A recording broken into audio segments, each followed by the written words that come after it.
Rev up your engines!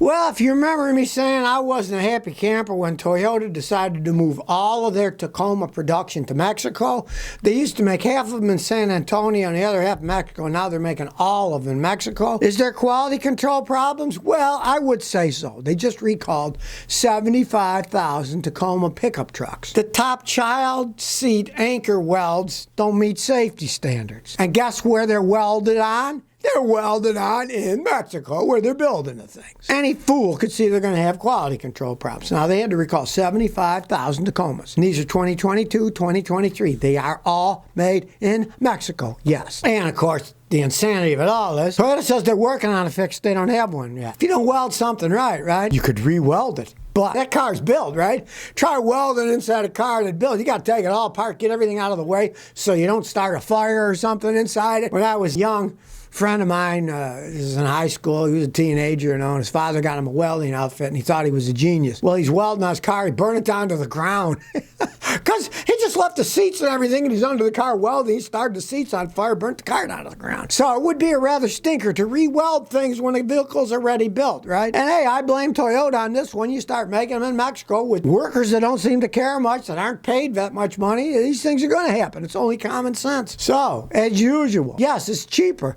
Yes, they can make more money, but guess what? They're making poorer quality products, and there's no arguing that. Delia says, what suggestions do you have for checking a car when it won't start? I'm going to check out a 2006 automatic Ford Focus. The thing is, the vehicle has a short and you can't start it, and the owners didn't fix it, and so I need to know, how can I get the thing started to see if it's worth buying and make a project car out of it? All right, here's the thing. He says it doesn't start. Trust and nothing the guy says. Maybe the engine's locked up. So, he said it has a short. A short means that it drained the battery, right? Okay, so bring a spare battery with you and jumper cables. See if you can at least jump start it. Also bring a can of starting fluid. You can take the top off the air filter. Try to start it when you jump it. See if it starts. If it doesn't start, but at least it cranks over.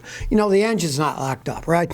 Then spray a little starting fluid. At least if you can get it running, you'll know the engine runs. If you can't get it running, don't buy it. A 2006 Ford Focus is worth nothing if the engine is shot. You try starting it, it goes click, click, won't turn over. The engine's locked up. Don't buy that thing. It's worth practically nothing anyways. I got one sitting out front here. I'd say the thing's worth maybe $200. This guy's got it as a junk car. I just got it running and had an electrical short, fixed it, and it's running, but it's a rolling pile of junk. They're not worth much, but do that and see what happens. And if you do get it running, hey, you want a project car, what the heck? It's an '06. It's before they screwed up with the dual clutch automatic transmissions that Ford is actually buying the vehicles back, so they're so crappy. That was before they used that. So at least one thing. If it was a late model one, I say don't even buy it. Ford's buying them back because they're so junky. They had a class action suit and Ford lost. But the older ones were better made at least. Barry Lou says, I got '06 Camry. The brake's going half down before it brakes. It goes halfway down, then it stops. What do you think it is?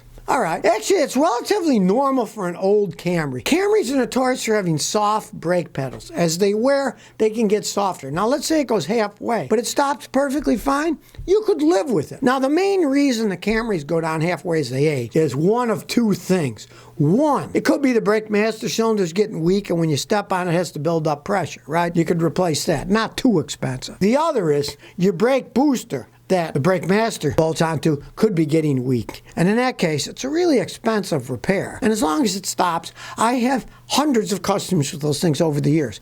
And they all almost went halfway, but they still stopped. I had one and it still stopped. My son had one and it still stopped. My son had one that he gave to my grandson. He's still driving it and it still stops. As long as it doesn't keep sinking and going, it's relatively normal on those things as they age. But of course, if you're at a stop sign that goes all the way to the ground, that's dangerous. Then you need to fix it. 5555 says, help, my car's engine is seized locked up. I got a 2015 Acura TLX, 45,000 miles. The engine's seized up. I bought it 2 years ago. The Acura dealer says the warranty's over, and they said it would cost $6,500 to $7,000 to put one in. Unfortunately, you're stuck between a rock and a hard place. You bought a used Acura. I personally have never seen an engine go out on those at 45,000 miles. The previous owners must have taken horrendous care of it. Maybe they never even changed the oil. I had a customer with Toyota that did that. He went 85,000 miles and he never changed the oil. And it was burning oil. But it still ran. It didn't lock it up. Honda makes very good engines. Honda owns Acura, same company. They make very good engines. Somebody didn't maintain it. And you kind of got screwed because you bought it used. Since it's a 2015, it's 8 years old now. They don't have any warranty on it. It's sad but true. That's one reason I always tell people, when you buy a car like that, you got to pay a mechanic to check it out with his computers. And on a car like that, I'd say pay him a little bit extra to do a compression check on all the cylinders. When you take out the spark plugs, a mechanic will put a borescope inside and look. And if I looked at one of those and I see all the valves are all carboned up, I'd say don't buy it. This thing has not been maintained correctly. You can clean carbon out of an engine, yes, but if it's full of carbon, that's a sign of neglect and not having the oil changed enough, and the rest of the engines weren't too. Unfortunately, you're stuck now. Next time if you buy one, here's a good mechanic and check it out before I fork my money out. You got screwed over on the deal. Now, the dealer's going to charge that. My advice is search all around for late model wrecks, see if you can get a used engine put in. You can usually get a used engine put in for half the price of what they're charging you to supposedly fix your engine. That'd be the only choice you really have, is try to find a used one. Have it installed. Bert says, is it worth spending extra money for a new alternator versus remanufactured alternator? I'm talking about from a Toyota dealer. Should I get new versus remanufactured? The remanufactured ones at the dealers are pretty good. They're not just rebuilt. They're remanufactured. They do a pretty good job. And they generally last quite some time. It is a Toyota. Some of those things can basically last almost forever. If you pay extra for a new one, you're going to get longer lifespan. That's just the way that it goes. I see new alternators generally last anywhere from 2 to 3 times longer than a remanufactured one, because the remanufactured is one that has been rebuilt. The new one is totally brand new. It has all new parts. It's going to last longer. You decide. Are you going to keep the car forever? Or if you're the type of guy that you're going to get rid of the car in 2 or 3 years, go ahead and get the remanufactured one. Bob 90 says, am I at the end of my life in my 07 Accord? Got an 07 Honda Accord V6. Automatic. It's got 211,000 miles. The D-light is flickering on and off when I'm driving. Doesn't steadily flash, but it flickers when I'm on a highway. With that happening, I can just about guarantee you the transmission is starting to go out. This is why I tell people, if you buy a Honda Accord, get a 4-banger. Don't get a V6. The V6s have too much power. The transmissions don't last as long. The 4-cylinder ones don't eat up the trannies. They don't have as much torque and power. But the V6s do, and you got 211,000 miles. But that said, you didn't say you're having any problems yet. As long as you can drive it, drive it. I'd say when it does go out, it's the end of the life of the car. Because to actually rebuild or buy a correctly rebuilt transmission, not some eBay piece of junk somebody's auctioning off, an actual place that knows how to rebuild those things, and they're very complex. You're going to spend anywhere between $3,500 and $6,500 getting it and having it replaced with remanufactured or rebuilt transmission.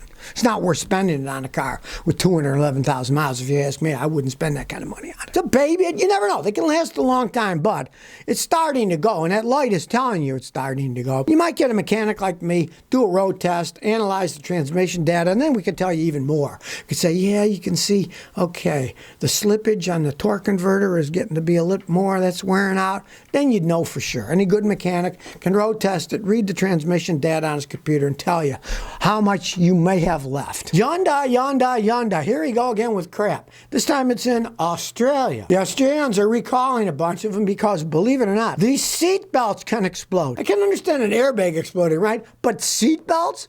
How can you possibly make seat belts that explode? Well, it turns out the pretensioner, you know, when you sit in the back seat and you have the seat belt on, there's that pretensioner so it can be loose, but then when you get in an accident it locks up. Well, they didn't make them right. 2020 to 22 Hyundais, and here's what happens, and I quote the Australians: due to a manufacturing issue, the seatbelt pretensioner inflator may explode when deployed in the event of an accident. If the seatbelt pretensioner inflator fractures, metal fragments may be propelled at high speeds towards the vehicle occupant, causing serious injury. One person got shrapnel in their leg in the back seat. I mean, it's unbelievable. They can't even make seatbelts right. There's something seriously wrong with this company. I don't know why anybody would buy one of these cars. It seems every day there's something wrong with these things. But I mean, exploding seatbelts. Like I say, we're not talking about airbags here. We're talking about exploding seat seat belts. That is just insanity. I didn't even think seat belts could explode. Well, you learn something every day. So if you're down under and own one, check it out. Maybe yours is one of the recalled ones. It's only for the rear one, so for the meantime, I would suggest don't put anybody in the back seat. You know how they say, don't put this car in your driveway? They just had another recall in Australia. Put it in the driveway because it might start on fire, because the trailer hitch might start on fire. Well, this time, maybe don't put anybody in the back seat because it may explode. It's unbelievable. You couldn't make this stuff up if you tried. So if you never want to miss another one of my new car repair videos, remember to ring that bell.